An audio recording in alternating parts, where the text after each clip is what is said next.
ओम शांति। 4 नवंबर 2023 बाबा के महावाक्य। मीठे बच्चे, पावन बन, गति सद्गति के लायक बनो। पतित आत्मा गति सद्गति के लायक नहीं। बेहद का बाप तुम्हें बेहद का लायक बनाते हैं। प्रश्न।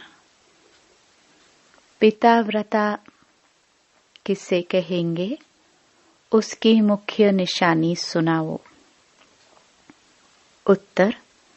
पिताव्रता वह है जो बाप की श्रीमत पर पूरा चलते हैं, अशरीरी बनने का अभ्यास करते हैं, अव्यभिचारी याद में रहते हैं। ऐसे सपूत बच्चे ही हर बात की धारणा कर सकेंगे। उनके ख्यालात सर्विस के प्रति सदा चलते रहेंगे। उनका बुद्धि रूपी बर्तन पवित्र होता जाता है। वह कभी भी फारकती नहीं दे सकते हैं। गीत। मुझको सहारा देने वाले। ओम शांति। बच्चे शुक्रिया मानते हैं नंबरवार पुरुषार्थ अनुसार। सब एक जैसी शुक्रिया नहीं मानते। जो अच्छे निश्चय बुद्धि होंगे और जो बाप की सर्विस पर दिल व जान सिख व प्रेम से उपस्थित हैं, वो ही अंदर से शुक्रिया मानते हैं। बाबा, कमाल है आपकी। हम तो कुछ नहीं जानते थे।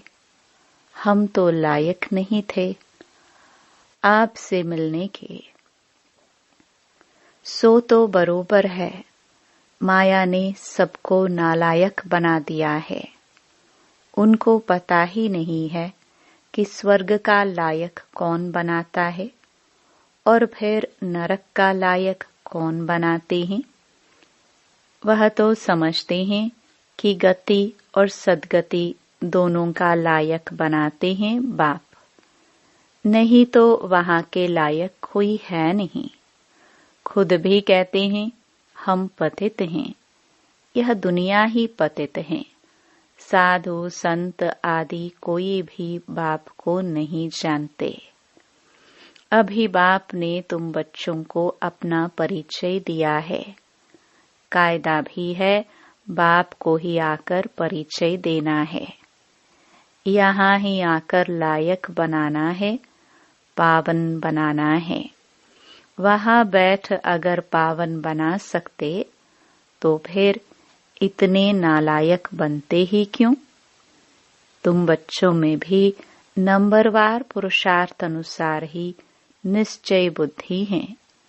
बाप का परिचय कैसे देना चाहिए, यह भी अक्ल होना चाहिए। शिवाय नमः भी जरूर है। वही मात पिता ऊंचते ऊंच है। ब्रह्मा विष्णु शंकर तो रचना है। उनको क्रिएट करने वाला जरूर बाप होगा। माँ भी होनी चाहिए। सबका गॉड फादर तो एक है जरूर। निराकार को ही गॉड कहा जाता है। क्रिएटर हमेशा एक ही होता है। पहले पहले तो परिचय देना पड़े अलफ का। यह युक्त परिचय कैसे दिया जाए, यह भी समझना है। भगवान ही ज्ञान का सागर है। उसने ही आकर राजयोग सिखाया। वह भगवान कौन है? पहले अलफ की पहचान देनी है। बाप भी निराकार है, आत्मा भी निराकार है। वह निराकार बाप आकर बच्चों को वर्षा देते हैं। किसी के द्वारा तो समझाएंगे ना। नहीं तो राजाओं का राजा कैसे बनाया? सत्युगी राज्य किसने स्थापन किया? हेवन का रचयिता कौन है? जरूर हेवनली गॉड फादर ही होगा। वह निराकार होना चाहिए। पहले पहले फादर की पहचान देनी पड़ती है। श्री कृष्ण को और ब्रह्मा विष्णु शंकर को फादर नहीं कहेंगे। उनको तो रचा जाता है। जब सूक्ष्म वतन वालों को भी रचा जाता है, वह भी क्रिएशन है। फिर स्थूल वतन वालों को भगवान कैसे कहेंगे? गाया जाता है देवताय नमः। वह है शिवाय नमः। मुख्य है ही यह बात। अब प्रदर्शनी में तो घड़ी घड़ी एक बात नहीं समझाएंगे। यह तो एक एक को अच्छी रीति समझाना पड़े, निश्चय कराना पड़े। जो भी आए उनको पहले यह बताना है कि आओ तो तुमको फादर का साक्षात्कार कराए। फादर से ही तुमको वर्षा मिलना है। फादर ने ही गीता में राजयोग सिखाया है। श्री कृष्ण ने नहीं सिखाया। बाप ही गीता के भगवान हैं। नंबर 1 बात है यह। श्री कृष्ण भगवानुवाच नहीं है। रुद्र भगवानुवाच व सोमनाथ शिव भगवानुवाच कहा जाता है। हर एक मनुष्य की जीवन कहानी अपनी अपनी है। एक न मिले दूसरे से। तो जो भी आए तो पहले पहले इस बात पर समझाना है। मूल बात समझाने की यह है। परमपिता परमात्मा का ऑक्यूपेशन यह है। वह बाप है, यह बच्चा है। वह हेवनली गॉड फादर है। यह हेवनली प्रिंस है। यह बिल्कुल क्लियर कर समझाना है। मुख्य है गीता। उनके आधार पर ही और शास्त्र हैं। सर्वशास्त्रमयी शिरोमणि भगवत गीता है। मनुष्य कहते हैं तुम शास्त्र वेद आदि को मानते हो। अरे हर एक अपने धर्म शास्त्र को मानेंगे। सभी शास्त्रों को थोड़े ही मानेंगे। हाँ, सब शास्त्र हैं जरूर, परंतु शास्त्रों को जानने से भी पहले मुख्य बात है कि बाप को जानना, जिससे वर्षा मिलना है। वर्षा शास्त्रों से नहीं मिलेगा। वर्षा मिलता है बाप से। बाप जो नॉलेज देते हैं, वर्षा देते हैं, उसका पुस्तक बना हुआ है। पहले पहले तो गीता को उठाना पड़े। गीता का भगवान कौन है? उसमें ही राजयोग की बात आती है। राजयोग जरूर नई दुनिया के लिए ही होगा। भगवान आकर पतित तो नहीं बनाएंगे। उनको तो पावन महाराजा बनाना है। पहले पहले बाप का परिचय दे और यह लिखाओ बरोबर। मैं निश्चय करता हूँ यह हमारा बाप है। पहले पहले समझाना है शिवाय नमः। तुम मात पिता, महिमा भी उस बाप की ही है। भगवान को भक्ति का फल भी यहाँ आकर देना है। भक्ति का फल क्या है, यह तुम समझ गए हो। जिसने बहुत भक्ति की है उनको ही फल मिलेगा। यह बातें कोई शास्त्रों में नहीं है। तुम्हारे में भी नंबरवार पुरुषार्थ अनुसार जानते हैं। समझाया जाता है तुम्हारे बेहद के माँ बाप वह है। जगदम्बा जगत पिता भी गाए जाते हैं। एडम और ईव तो मनुष्य को समझते हैं। ईव को मदर कह देते। राइट वे में ईव कौन है, यह तो कोई नहीं जानते। बाप बैठ समझाते हैं। हाँ, कोई फट से तो नहीं समझ जाएगा। पढ़ाई में टाइम लगता है। पढ़ते पढ़ते आकर बैरिस्टर बन जाते हैं। एम ऑब्जेक्ट जरूर है। देवता बनना है तो पहले पहले बाप का परिचय देना है। गाते भी हैं तुम मात पिता, और दूसरा फिर कहते हैं पतित पावन आओ। तो पतित दुनिया और पावन दुनिया किसको कहा जाता है? क्या कलयुग अभी 40,000 वर्ष और रहेगा? अच्छा, भला पावन बनाने वाला तो वह एक बाप है ना। हेवन स्थापन करने वाला है गॉड फादर। श्री कृष्ण तो हो न सके, वह तो वर्षा लिया हुआ है। वह श्री कृष्ण हेवन का प्रिंस है और शिव बाबा हेवन का क्रिएटर है। वह है क्रिएशन फर्स्ट प्रिंस।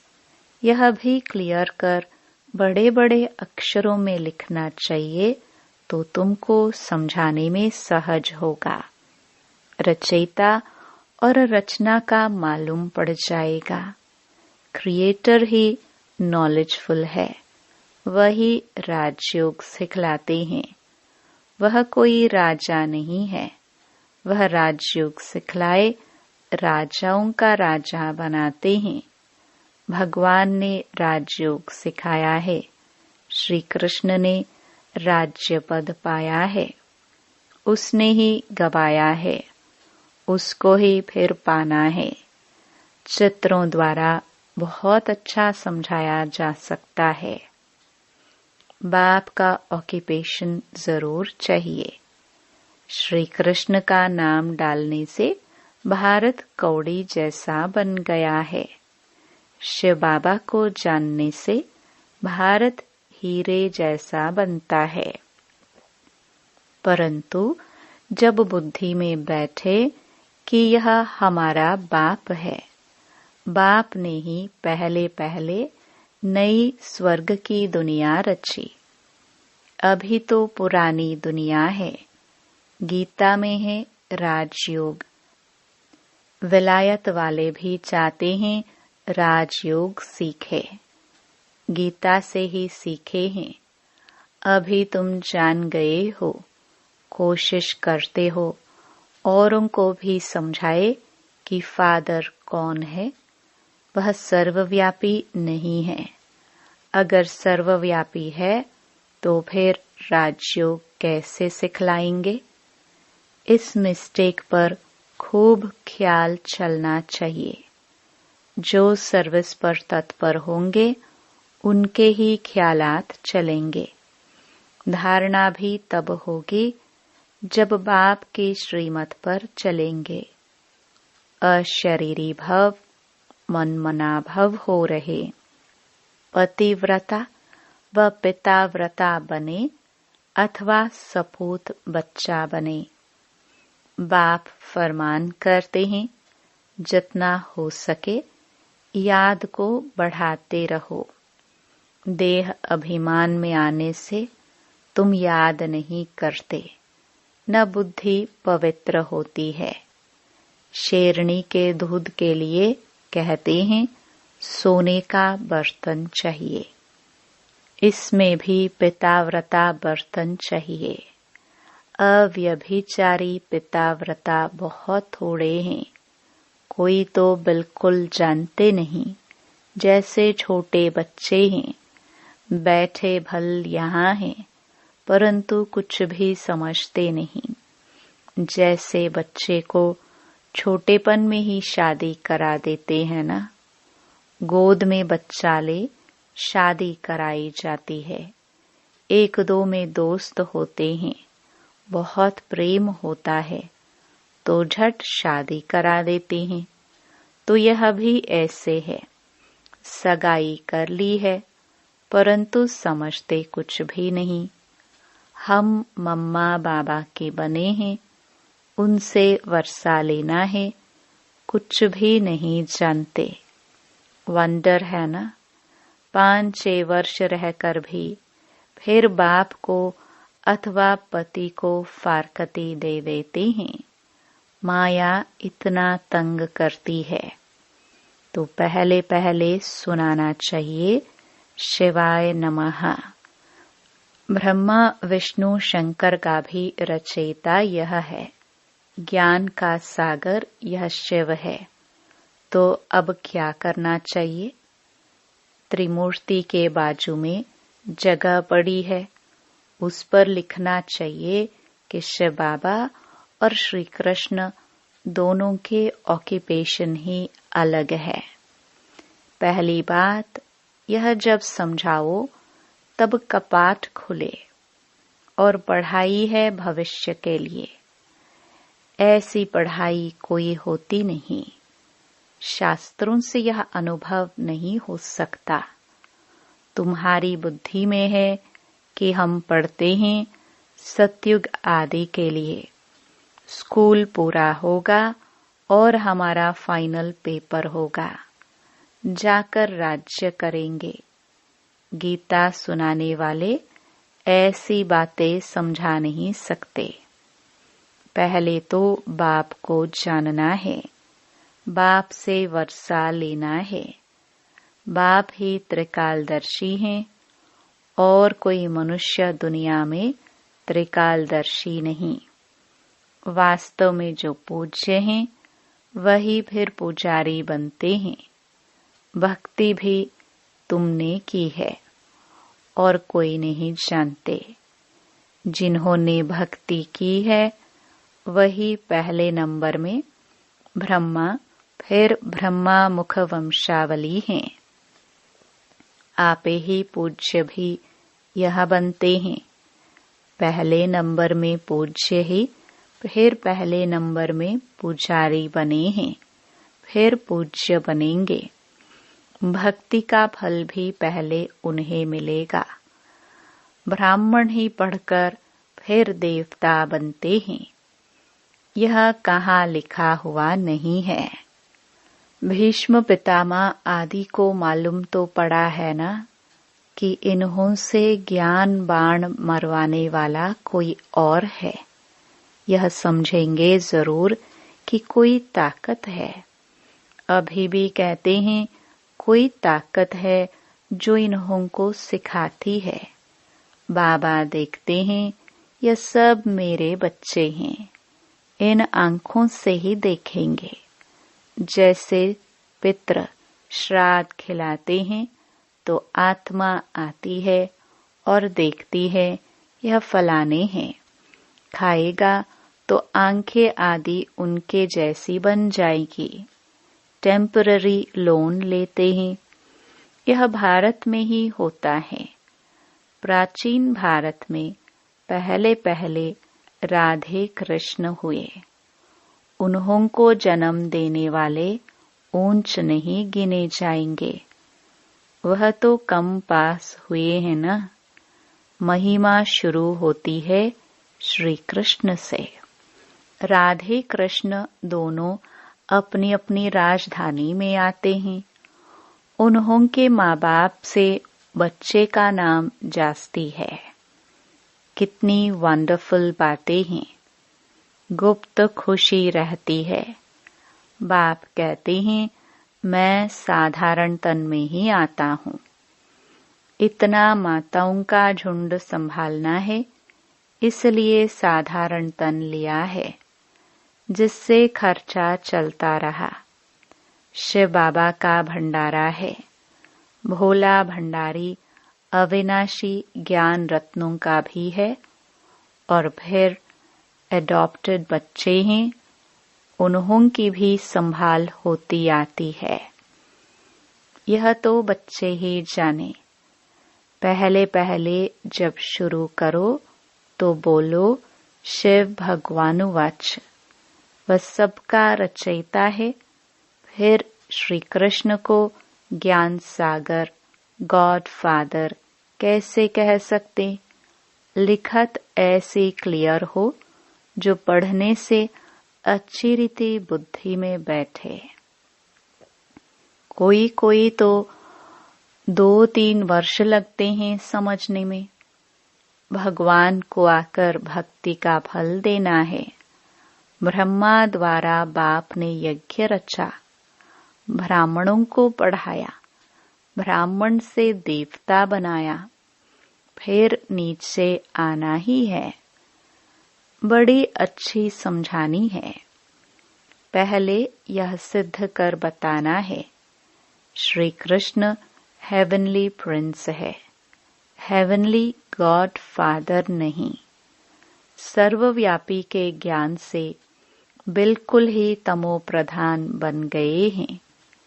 जिसने बादशाही दी उनको भूल गए हैं। कल्प कल्प बाबा राज्य देते हैं और हम फिर बाबा को भूल जाते हैं। बड़ा वंडर लगता है। सारा दिन खुशी में नाचना चाहिए। बाबा हमको विश्व का मालिक बनाते हैं।